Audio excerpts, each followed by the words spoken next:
ജിഫ്രി മുത്തുക്കോയ തങ്ങള് സംസാരിക്കുമ്പോ നടന്നു വരുമ്പോ ഭൂമിയെ ബഹുമാനിച്ചാണ് അദ്ദേഹം കടന്നു വരുന്നത്. എത്ര ശാന്തമായിട്ടാണ് അദ്ദേഹം അഭിപ്രായം പറയുന്നത്. പക്ഷെ പറയുന്ന അഭിപ്രായത്തിന്റെ കരുത്ത് അത് കേരളത്തിന്റെ സമൂഹത്തെ നിശബ്ദമായി അദ്ദേഹത്തിന്റെ വാക്കുകളെ ശ്രദ്ധിക്കുവാൻ വേണ്ടി പ്രാപ്തമാക്കുന്നതാണ്. ആ വാക്കുകളുടെ കരുത്ത് കേരളത്തിന്റെ രാഷ്ട്രീയത്തെ നിയന്ത്രിക്കാൻ കഴിയുന്നതാണ്. കേരളത്തിന്റെ സമൂഹത്തിൽ സ്വാധീനം ചെലുത്താൻ കഴിയുന്നതാണ്. കേരളത്തിൽ സമവായം ഉണ്ടാക്കാൻ കഴിയുന്നതാണ്. സമൂഹത്തിൽ എല്ലാ കാലത്തും ഇതുപോലെയുള്ള നേതൃത്വം ഉണ്ടാകണം. എന്തിനു വേണ്ടിയിട്ടാണ്? ഭരണകൂടങ്ങൾക്ക് കഴിയാത്ത, നിയമ സംവിധാനങ്ങൾക്ക് കഴിയാത്ത, സമൂഹത്തിലെ എല്ലാവരെയും ഒരുമിപ്പിക്കാൻ കഴിയുന്ന മഹാനേതൃത്വം എല്ലാ കാലത്തും എല്ലാ സമൂഹത്തിനും അനിവാര്യമാണ്. ആ നേതൃത്വമാണ് മഹാനായ ജിഫ്രി മുത്തുക്കോയ തങ്ങൾ സമസ്തയുടെ നേതൃത്വത്തിൽ നിന്നുകൊണ്ട് ഈ കാലത്തിന് വേണ്ടി ഒരു നിയോഗം പോലെ ഏറ്റെടുത്ത് നിർവഹിക്കുന്നത് എന്ന് അഭിമാനത്തോടുകൂടി ഈ വേദിയിൽ നിന്ന് പറയാൻ ഞാൻ ആഗ്രഹിക്കുകയാണ്. ഒരു മഹത്തായ സമ്മേളനത്തിലാണ് നമ്മളെല്ലാവരും ഒരുമിച്ച് പങ്കെടുക്കുന്നത്. സമസ്ത കേരള ജമിയത്തുൽ ഉലമയുടെ ശതാബ്ദി സന്ദേശത്തിന്റെ ഭാഗമായിട്ടുള്ള ശതാബ്ദി സന്ദേശ യാത്ര അഭിനന്ദനായ ജിഫ്രി മുത്തുക്കോയ തങ്ങളുടെ നേതൃത്വത്തിലുള്ള യാത്ര അല്പസമയത്തിനകം ഇവിടെ എത്തിച്ചേരുകയാണ്. ആ യാത്രയെ കൊല്ലം നഗരം വരവേൽക്കാൻ വേണ്ടി കാത്തിരിക്കുകയാണ്. 1926 ആരംഭിച്ച ഒരു യാത്രയാണ്. ആ യാത്ര 100 വർഷം പിന്നിടുമ്പോൾ കേരളത്തിന്റെ പൊതുസമൂഹത്തിൽ സമസ്ത വരുത്തിയ സ്വാധീനങ്ങളെ കൂടി ആഴത്തിൽ വിലയിരുത്തി പരിശോധിച്ച് കടന്നു വരുന്ന ഒരു യാത്രയാണ്. നമ്മുടെ സമൂഹത്തെ മാറ്റിയെടുക്കുന്നതിൽ ഓരോ ഘട്ടത്തിലും സമസ്ത കേരള ജമിയത്തുൽ ഉലമ നൽകിയ സംഭാവനകളെ ഓരോ വേദികളിലും മഹത്തുക്കളായ നേതാക്കന്മാർ അനുസ്മരിക്കുന്ന സമ്മേളനങ്ങളാണ് നടന്നുകൊണ്ടിരിക്കുന്നത്. കേരളത്തിലും കർണാടകത്തിലും തമിഴ്നാട്ടിലും ഒക്കെയായി നേരത്തെ ഇവിടെ സൂചിപ്പിച്ചതുപോലെ ഈ കാലയളവിൽ മദ്രസകൾ, മഹല്ലുകൾ, വിദ്യാഭ്യാസ സ്ഥാപനങ്ങളൊക്കെയായി ലക്ഷക്കണക്കാകുന്ന തലമുറയെ ആത്മീയ ബോധമുള്ളവരാക്കി മാറ്റിയ, മൂല്യബോധമുള്ളവരാക്കി മാറ്റിയ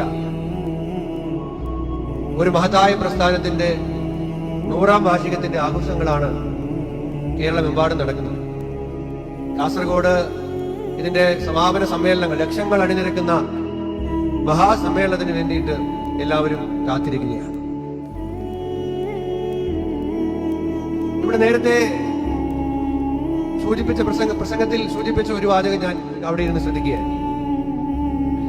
ഇതൊരു നിശബ്ദ വിപ്ലവമാണ് ഈ 100 വർഷക്കാലം കൊണ്ട് നടന്നത്. വിപ്ലവം നടന്നു, പക്ഷേ ആ വിപ്ലവത്തിന് വേണ്ടിയിട്ട് രക്തച്ചൊരിച്ചിലൊന്നും സമസ്ത നേതൃത്വം നൽകിയില്ല. ആ വിപ്ലവത്തിന് വേണ്ടിയിട്ട് ഒരു സമൂഹത്തിലും ഭിന്നത ഉണ്ടാക്കിയില്ല, വിഭാഗീയത സൃഷ്ടിച്ചില്ല, വിദ്വേഷ പ്രചരണം നടത്തിയില്ല. ഇതൊന്നും ചെയ്തില്ല, പക്ഷേ വിപ്ലവം സാധ്യമായി. അതുകൊണ്ടാണ് അതിനെ നിശബ്ദ വിപ്ലവം എന്ന് പറഞ്ഞത്. മഹാത്മാഗാന്ധിയുടെ പ്രസംഗം കേൾക്കുന്നവർക്കറിയാം, വളരെ പതിഞ്ഞ ശബ്ദത്തിലായിരുന്നു അദ്ദേഹം പ്രസംഗിച്ചിട്ടുള്ളത്.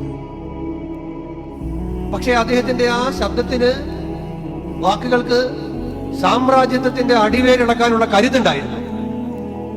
മഹാത്മാഗാന്ധി ഭായിയോ ബഹനോ എന്നൊന്നും പറഞ്ഞ് അലറി വിളിച്ച് കൂവി ആക്രോശിക്കുകയും ചെയ്തിട്ടില്ല.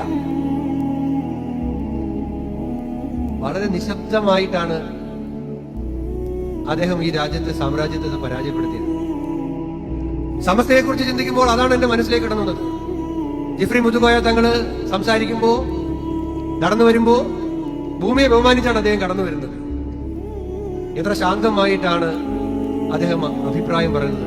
പക്ഷെ പറയുന്ന അഭിപ്രായത്തിന്റെ കരുത്ത് അത് കേരളത്തിന്റെ സമൂഹത്തെ നിശബ്ദമായി അദ്ദേഹത്തിന്റെ വാക്കുകളെ ശ്രദ്ധിക്കുവാൻ വേണ്ടി പ്രാപ്തമാക്കുന്നതാണ്. ആ വാക്കുകളുടെ കരുത്ത് കേരളത്തിന്റെ രാഷ്ട്രീയത്തെ നിയന്ത്രിക്കാൻ കഴിയുന്നതാണ്. കേരളത്തിന്റെ സമൂഹത്തിൽ സ്വാധീനം ചെലുത്താൻ കഴിയുന്നതാണ്. കേരളത്തിൽ സമവായം ഉണ്ടാക്കാൻ കഴിയുന്നതാണ്. സമൂഹത്തിൽ എല്ലാ കാലത്തും ഇതുപോലെയുള്ള നേതൃത്വം ഉണ്ടാകണം. എന്തിനു വേണ്ടിയിട്ടാണ്?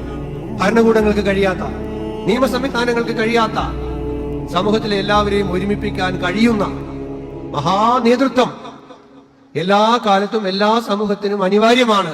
ആ നേതൃത്വമാണ് മഹാനായ ജിഫ്രി മുത്തുക്കോയ തങ്ങൾ സമസ്തയുടെ നേതൃത്വത്തിൽ നിന്നുകൊണ്ട് ഈ കാലത്തിന് വേണ്ടി ഒരു നിയോഗം പോലെ ഏറ്റെടുത്ത് നിർവഹിക്കുന്നത് എന്ന് അഭിമാനത്തോടുകൂടി ഈ വേദിയിൽ നിന്ന് പറയാൻ ഞാൻ ആഗ്രഹിക്കുകയാണ്.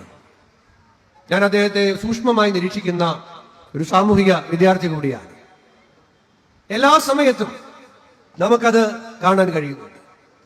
സമസ്ത മുന്നോട്ട് വയ്ക്കുന്ന ആശയം മതം മനുഷ്യനെ മനുഷ്യനാക്കാൻ വേണ്ടിയിട്ടുള്ളതാണ് എന്ന ദർശനം, സ്നേഹവും സഹിഷ്ണുതയും നന്മയും നിറഞ്ഞ ഒരു ജീവിതത്തിന് വേണ്ടിയിട്ടുള്ള ഒരു കർമ്മ പദ്ധതി. ആ കർമ്മ പദ്ധതിയിൽ കൂടിയാണ് ഈ മഹത്തായ പ്രസ്ഥാനം മുന്നോട്ട് പോകുന്നത്.